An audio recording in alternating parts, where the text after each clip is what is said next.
आखिरकार वह पल आ ही गया जिसका सभी को बेसब्री से इंतजार था। प्रार्थना को होश आ गया।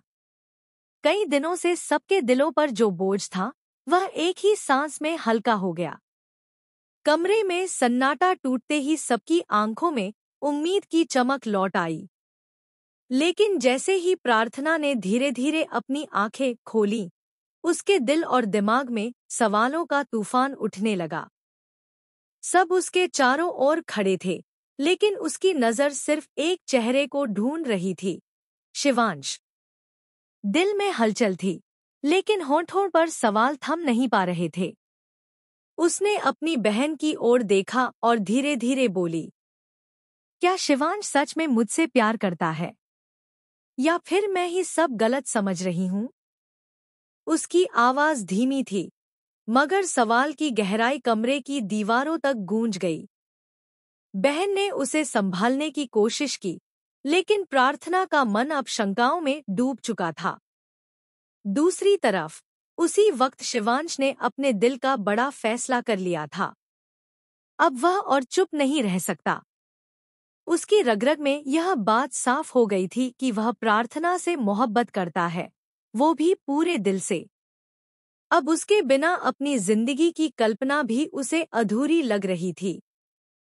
शिवांश ने हिम्मत जुटाई और सबसे पहले जाकर यह बात अपनी बुआ माँ और सोनालिका के सामने रख दी। कमरे का माहौल अचानक बदल गया। शिवांश की गंभीर आवाज गूंजी, बुआ माँ, सोनालिका, अब मैं कोई झूठ नहीं जी सकता। सच यह है कि मैं प्रार्थना से प्यार करता हूँ, और मैं अपनी जिंदगी उसी के साथ बिताना चाहता हूँ। बुआ माँ यह सुनकर हैरान तो हुई, मगर उनके चेहरे पर धीरे धीरे एक मुस्कान उभर आई, जैसे उन्हें भी कहीं न कहीं यही उम्मीद थी। उन्होंने गहरी सांस ली और धीरे से कहा, सच तो यही है बेटा। पहले हमने समझा कि प्रार्थना तुम्हारे रास्ते में आई एक मुश्किल है, लेकिन अब साफ है, यह खेल नहीं है, यह प्यार है, और इस प्यार को अब कोई भी नहीं तोड़ सकता। उनकी आंखों में नमी थी, लेकिन उस नमी में अपनापन और विश्वास दोनों झलक रहे थे।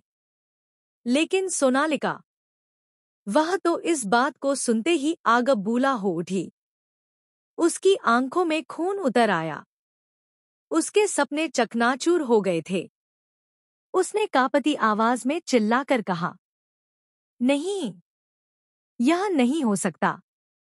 शिवांश सिर्फ मेरा है, सिर्फ मेरा।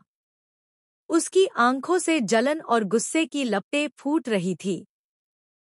बुआ माँ ने उसे समझाने की कोशिश की, सोनालिका, प्यार किसी का हक नहीं छीना जा।